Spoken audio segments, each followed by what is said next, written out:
And now it's time for us to discuss more of the headlines and simple keywords with Adam joining us via Zoom. Good morning, Adam.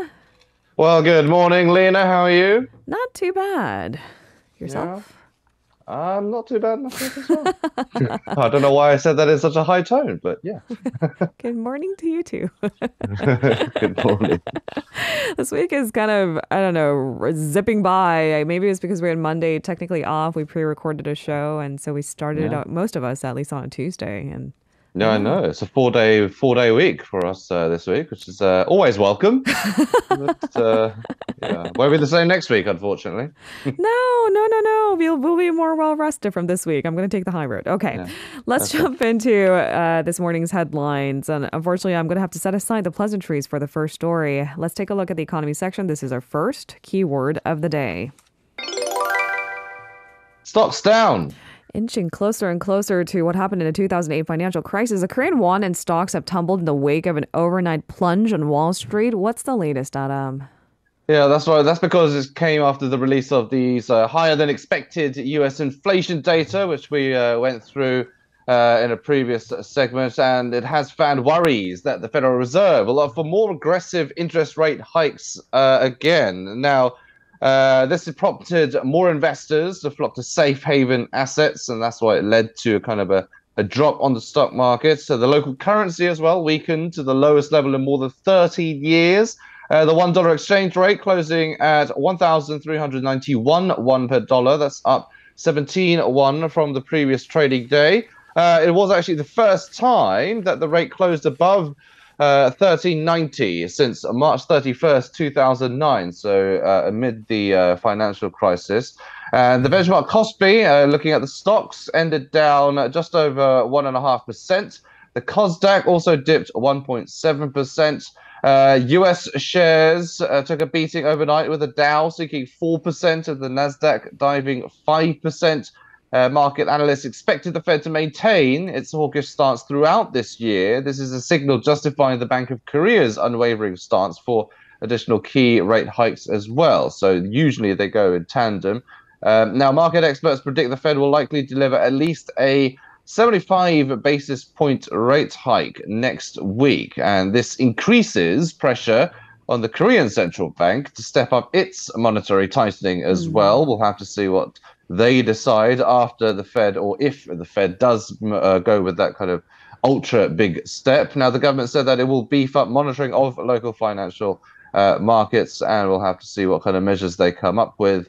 But at the moment, it seems like central banks are desperate to try and tame these inflations, but also trying not to create a recession in which a lot of the data is pointing at, unfortunately, at the moment. I mean, that's what these rate hikes are aimed at, right? Tame inflation. That's the efforts. There is no backing away from that. And as we've talked about with many economists, and you too, Adam, peaking, well, surpassing that 1,400 won per dollar mark, it might just come sooner than expected as well. Yeah. All right. Managing our expectations, right? Let's move on to our second keyword of the day.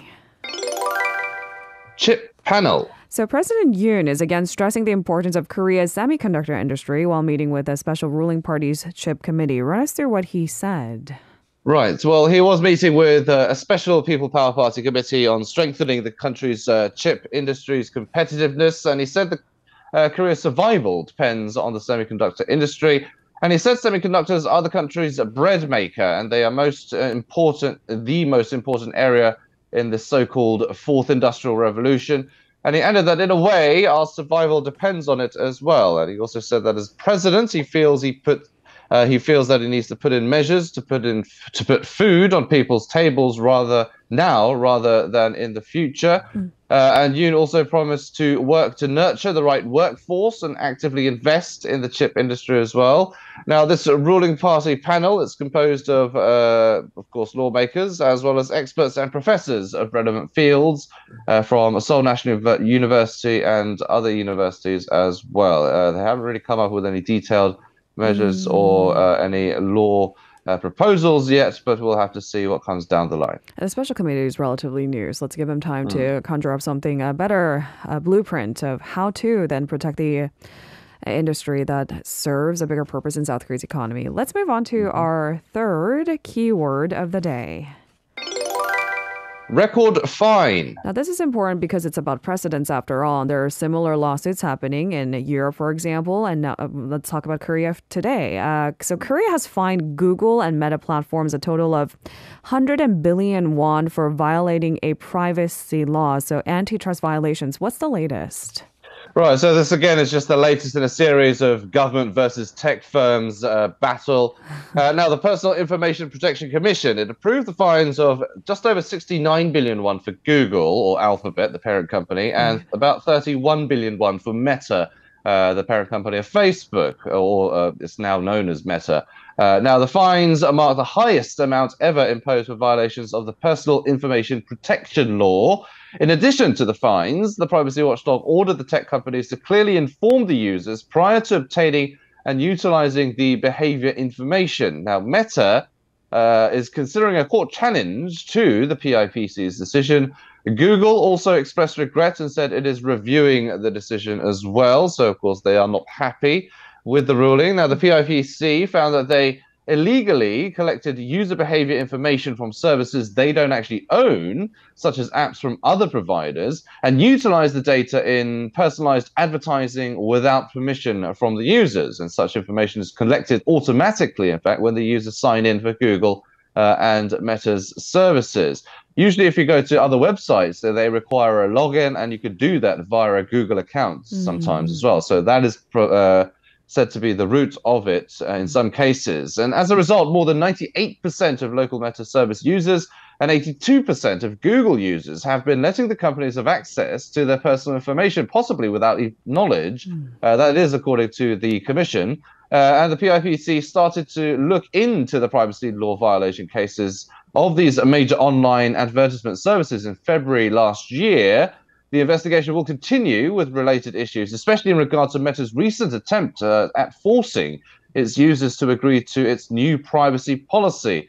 Previously, Meta announced to Korean users that it would freeze the accounts of users who did not agree to the company's updated privacy policy, but it actually withdrew the suspension plan in June after facing, of course, backlash from local users. But of course, the commission is still going to be looking at any cases where there might be some violation to that as well. So certainly not the end of it. There's a continuous battle between not just the Korean government, but as you mentioned, Europe as well, and these tech firms. And they usually do surround the issue of privacy. So we'll have to see what other developments come out. When we check off all the boxes that say you may use my cookies and you may utilize my information to give me necessary I guess, related advertisements. I guess I'm not quite sure if all the consumers knew exactly what they were signing up for. Rather similarly, Google suffered one of its biggest setbacks on Wednesday at the European Court as well. They upheld a ruling that it did indeed break competition rules and fined a record of 4.1 billion euros. So there you have it. It's not the end of it because, as you've said, both Google and Meta in South Korea say they're in the clear, they're innocent, and they've always been transparent about their policies. All right. Yeah. Let's move on to our fourth keyword of the day. Flu warning. So the head of an advisory committee on infectious diseases has called for caution and readiness as influenza cases are rising alongside COVID-19. We've been talking about the possibility of the twindemic since the pandemic began. It's the colder seasons again.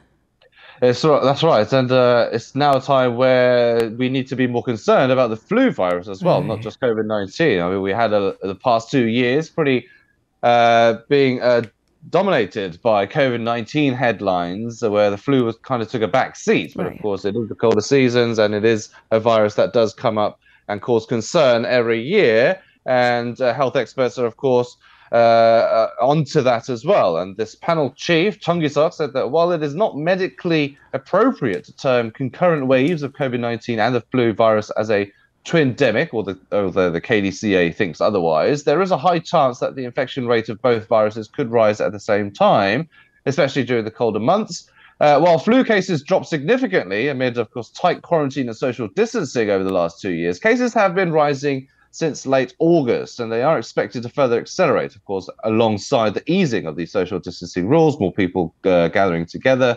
private gatherings. has caused this as well. Chung warned that the transmission has actually just begun, so it seems like more of a rise is in the pipeline. And Chung called on the general public, especially those at risk, to get vaccinated in order to prevent critical cases, not just for COVID-19, but of course the flu jab as well. And he also said that people can receive the COVID-19 and flu vaccination simultaneously on each arm. So some good news there in terms of protection against both viruses. And he explained this is because the side effects are similar to receiving the two vaccines individually, and most of the people have already received a COVID-19 vaccine at least once as well. So they could be accustomed to it, and so there won't be much of a fright when they receive another COVID-19 vaccine, and also a flu jab as well, considering they are both coronavirus vaccines. That's right. You say so nonchalantly, jabs on each arm, but if you are deadly afraid of needles, which is exactly what I am, it sounds like my nightmare. Likewise as well. But the idea is to be better protected this fall. Yeah. Let's move on to our final keyword of the day. Expensive childcare. So a Bloomberg report has shed light on Korea's low birth rate and childcare burden and how it's weighing on the country's economic growth and social welfare system. So better trying to explain why fundamentally people are opting to not have children, or later perhaps. Tell us the details. Yeah, it's quite an interesting report because we always usually just tell you the facts and figures about how, yes, we do know that the country's low birth rate is low and there's a low fertility rate and that it is a problem. But we don't really tend to dive into the details, and this report does shed light into that. And I'm going to be mostly quoting this Bloomberg report, but it noted that the country set a fresh mark for the world's lowest fertility rate last year, and separate projections indicate that the population will halve actually by the end of the century. It also noted that Korean policymakers are confronting a problem that a cash handout alone won't solve. And the report warns that temporary subsidies may do little to assuage worries over years of costs in child rearing. And it stated that in Korea, there is evidence that parents are pouring more money into their children's futures than in other countries. Bloomberg, citing Shinhan Bank estimates, said Korean families spent about $6,000 last year on education for each middle or high school student. A large portion of that goes to hagwons. I don't think there is a single student in Korea that doesn't go to a private academy for extracurricular education. After factoring in college and university as well, it takes more than 6 years of average wages to pay for the education of each Korean child. That is the highest among countries surveyed by a research institute that's based in Japan. Now, before education, the biggest expense that paves the way for having kids is finding a suitable place to live as well. Preparing a small home for a young family in Korea requires a large loan. Housing prices, of course, have soared in recent years with low interest rates and the government missteps fueling the property market. That's a quote by Bloomberg. But of course, interest rates are increasing now. So the burden for loans and mortgages are ever increasing. Those daunting sums, of course, provide another reason for couples to delay having children, and of course, getting married at a later age as well. So there you have it. I mean, education expenses seem to be a large portion of why it is getting so burdensome to have children. And a lot of these a lot of couples are kind of delaying marriage as a result of that as well. That's right. At least this Bloomberg report tries to delve into the fundamental questions of what is actually delaying the process, right? I can't imagine a young family just saying, I don't want kids just because. There's always a perfectly reasonable explanation. And there you have it. That's one of the major leads. Thank you so much, Arirang, for a thorough coverage. Have a safe day. I'll see you tomorrow. You too. See you tomorrow. If you're listening to our program using the podcast service, just a reminder that we do go live Monday through Friday, 7 a.m. Korea Standard Time. So tune in and help us make the show more informative by giving us your input. See you bright and early on Good Morning Seoul.